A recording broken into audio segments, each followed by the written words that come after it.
Chers amis internautes, nous vous saluons. Soyez bénis.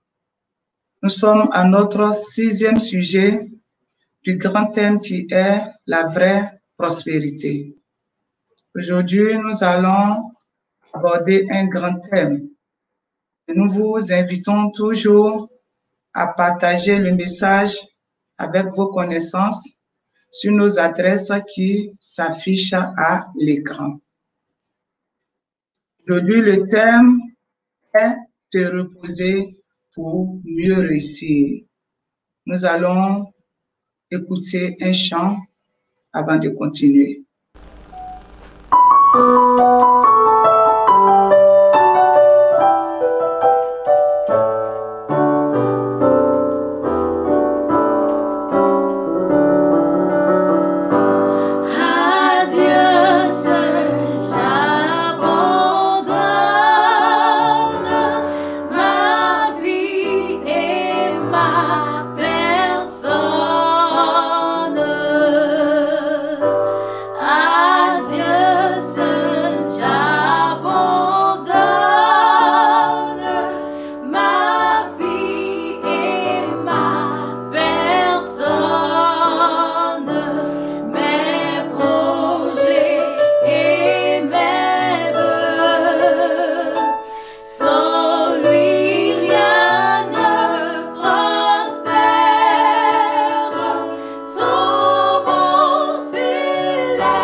Amen.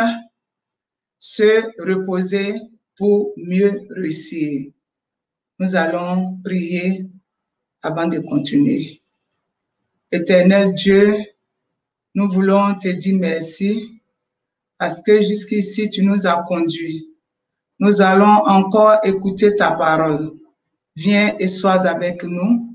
Permets que ce que nous allons apprendre puisse transformer notre vie. Au nom de notre Seigneur Jésus-Christ. Amen. Se reposer pour mieux réussir.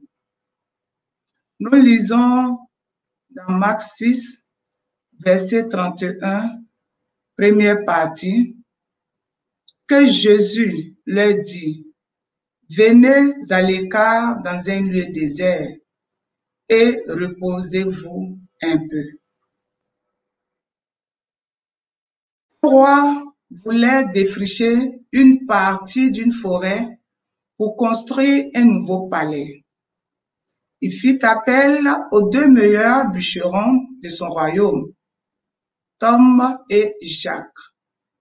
Il les convoqua car il voulait que le travail soit achevé au plus vite et celui qui défricherait une plus grande, plus large portion recevrait une récompense supplémentaire. Sans perdre le temps, nos 2 bûcherons se mirent au travail. À la fin de la première heure, Tom cessa de couper et alla derrière un arbre. Jacques, qui l'observait de près, décida de couper avec plus d'énergie, pensant que c'était le moment de vaincre Tom. Après un certain temps, Tom était de retour et il continua à défricher sa portion de la forêt. Cependant, à intervalles réguliers, Tom arrêtait son travail et alla derrière son arbre. Jacques était très content de cette situation et il était maintenant entièrement convaincu de remporter la récompense spéciale. À la fin de la journée, le roi vint inspecter le travail accompli. Il fut impressionné par le travail des deux bûcherons. Il demanda à son serviteur de mesurer la portion coupée par Tom et Jacques pour décider qui devrait recevoir le prix spécial. Jacques n'avait aucun doute concernant sa victoire. Quand le serviteur annonça les résultats, Jacques n'en crut pas à ses oreilles. Tom était le gagnant. Se tourna vers Tom. Il dit, « Avec toutes ces pauses, tu as réussi à couper plus d'arbres que moi. Comment est-ce possible? » Chaque fois que j'allais derrière l'arbre, j'aiguisais la lame de ma hache, répondit Tom. C'est le principe de se reposer pour obtenir davantage. Oui, chers amis, Jacques a cru que le fait qu'il ne se soit pas reposé, la victoire lui serait assurée. Mais ce ne fut pas le cas. Et c'est parfois la même erreur que nous faisons. Voulons-nous acquérir la vraie prospérité? Nous avons besoin de repos. De quel repos est-il question alors? Première partie, nous allons voir le repos occasionnel et quotidien. Le repos occasionnel et quotidien. Le repos occasionnel est celui que nous prenons après un effort intense. Nous faisons une pause pour être revitalisés avant de continuer nos activités mentales ou physiques. Peut se faire par une sieste éclair de 10 à 15 minutes ou encore une petite pause entre les heures de travail ou encore quelques jours de vacances ou du temps pour l'adoration. La valeur du repos occasionnel est une réalité bien établie sur la productivité des individus. Pour produire plus, il faut se reposer.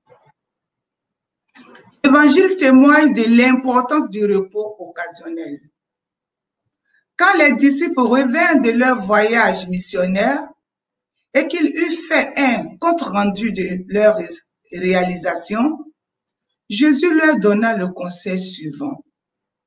Venez à l'écart dans un lieu désert et reposez-vous un peu. Le manque de sommeil est une cause majeure des accidents de la route. Un manque de sommeil conduit à un ralentissement des fonctions du cerveau. On travaille, on ne se repose pas. Ça occasionne des accidents, ça agit aussi sur notre cerveau. Davantage de fautes et une diminution de la productivité. La difficulté à contrôler les émotions et la colère et un manque de vivacité pour prendre des décisions. Lorsque nous ne dormons pas assez, nous ne prenons pas de bonnes décisions. Et nous sommes toujours en colère. Le manque de sommeil est aussi l'une des causes les plus fréquentes pour une visite chez le médecin. Les gens avec une dette de sommeil, manque de sommeil, ont des difficultés à désintégrer les hydrates de carbone. Ils produisent plus d'hormones de cortisol et ont un effet réduit d'insuline. Ainsi, ils sont plus sujets à l'obésité, au cancer et au diabète. Et nous constatons dans ces derniers temps que beaucoup sont malades, beaucoup ont cancer, beaucoup ont diabète parce qu'ils ne se reposent pas assez. Ils ne dorment pas. Ils passent tout le temps à travailler. La deuxième partie nous parle du repos hebdomadaire. De quoi s'agit ici? Dès le début de l'histoire de l'humanité, la Bible établit l'existence et la nécessité d'un repos hebdomadaire. Nous lisons dans Genèse 2, verset 3, « Dieu bénit le 7e jour et il le sanctifia. Parce qu'en ce jour, il se reposa de toute son œuvre qu'il avait créée en la faisant. »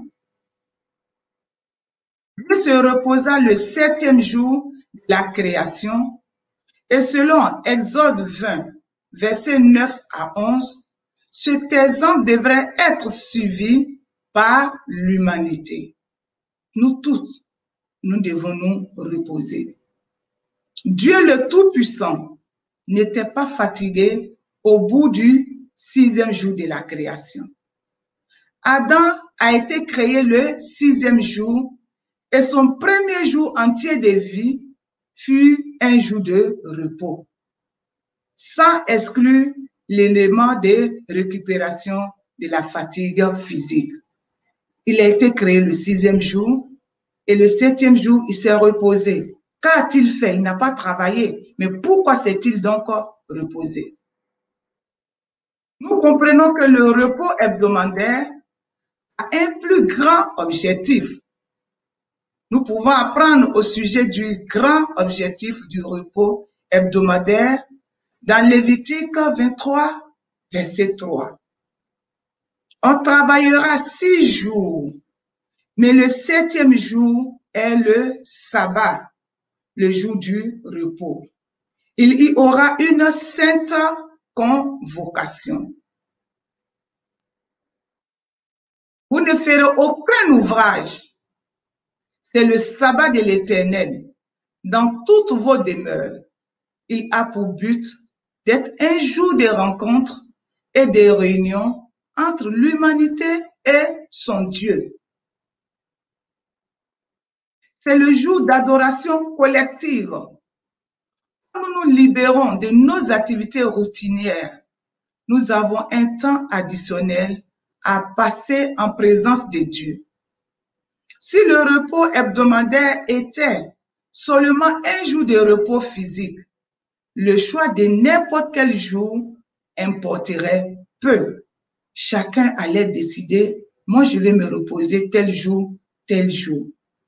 Mais comme c'est un jour de rendez-vous pour une rencontre, choisis le jour désigné, le 7e jour est donc essentiel. Cette portion de temps n'est pas à nous. Elle appartient à Dieu. C'est Dieu qui nous donne le temps.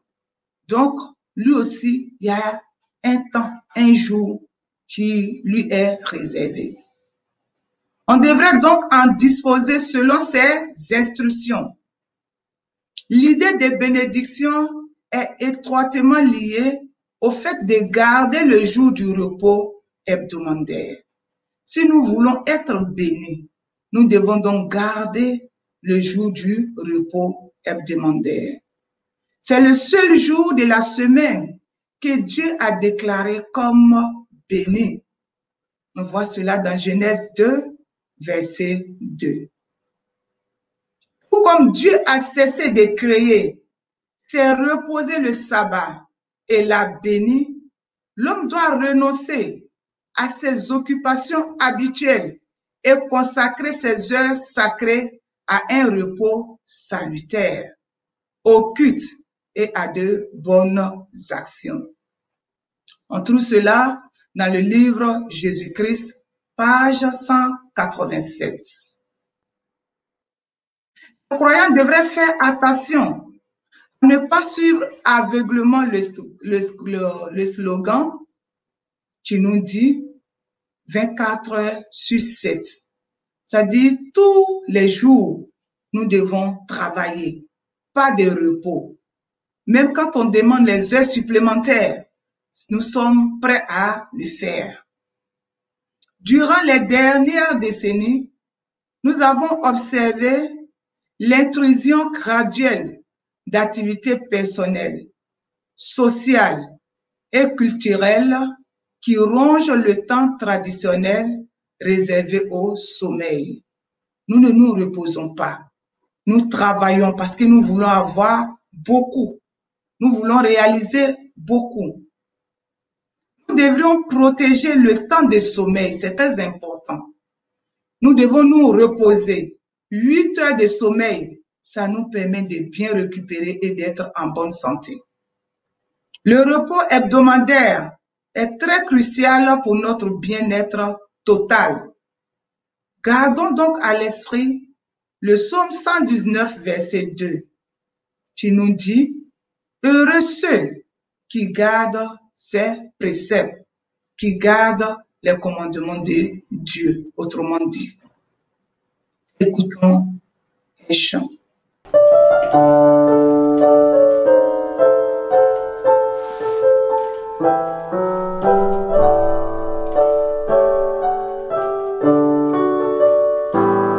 Jésus, mon espérance, Jésus, mon seul trésor, je mets ma confiance en toi jusqu'à la mort. De toi me vient la vie, de toi descend la paix, en toi joie infinie, je vis et pour jamais.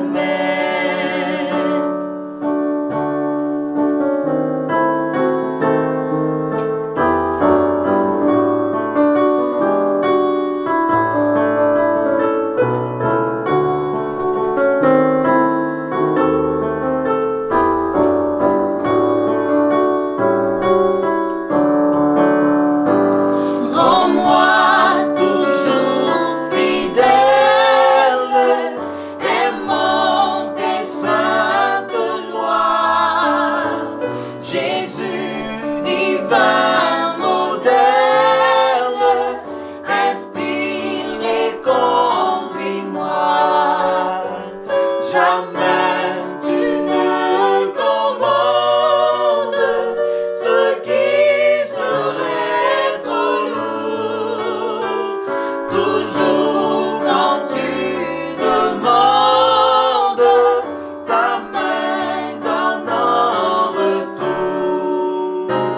Je veux dans ta lumière marcher le cœur joyeux, montant de la poussière vers toi dans l'air cieux. C'est là qu'est ma patrie, pays de mes souhaits. C'est là ma bourgeoisie, Jésus dans ton palais. Amen. Bien-aimés en Christ, notre décision clé alors que nous terminons ce message est la suivante. Alors que nous planifions notre semaine, faisons provision pour nous reposer et communier avec Dieu le 7e jour. Quand nous faisons notre planification de la semaine, des activités de la semaine, nous devons penser au jour qui est réservé au jour de Dieu, qui est le sabbat. Et le sabbat commence du coucher du soleil le vendredi au coucher du soleil le samedi. Nous joindre à une communauté de croyants pour adorer Dieu et prendre du temps pour faire du bien aux autres. Par le repos hebdomadaire, nous refaisons le plein de notre vie abondante. Cela certainement nous conduit à la vraie prospérité. Sommes-nous prêts à suivre ce grand principe du repos pour mieux réussir? Est-ce que nous allons prendre la décision de nous reposer en faisant nos planifications des activités? Mettons à l'écart le jour qui est réservé à Dieu. Parce que c'est Dieu qui nous a créés. Il connaît notre organisme plus que nous-mêmes. C'est pour cela nous devons nous reposer et récupérer et recharger notre batterie pour affronter encore les autres heures, les autres jours qu'il met à notre disposition. Prenons donc aujourd'hui l'engagement de nous reposer et de revivre les moments intenses avec Dieu en nous reposant le sabbat. Prions. Éternel Dieu, Dieu 3 fois saint, c'est toi qui nous as créés et tu nous connais mieux que nous-mêmes. Et c'est pour cela que tu as mis un jour à part pour que nous puissions nous reposer, qui est le sabbat. Oh Seigneur, si dans le passé, nous travaillons 24 heures sur 24, 7 jours sur 7, et pour cela nous sommes malades, permets qu'aujourd'hui, après avoir écouté ce message, que nous prenons la décision pour être prospères, pour la vraie prospérité, pour avoir une bonne santé, nous reposer le jour que tu as mis à part. Sois avec nous et permets que ce message soit enraciné en nous et pour porter du fruit au nom de notre Seigneur Jésus-Christ. Amen. Nous vous disons donc merci de nous avoir écoutés. Nous vous donnons rendez-vous encore pour demain. D'ici là, soyez bénis et gardez dans les creux des mains de notre Dieu. À demain, si prêt à Dieu. Amen.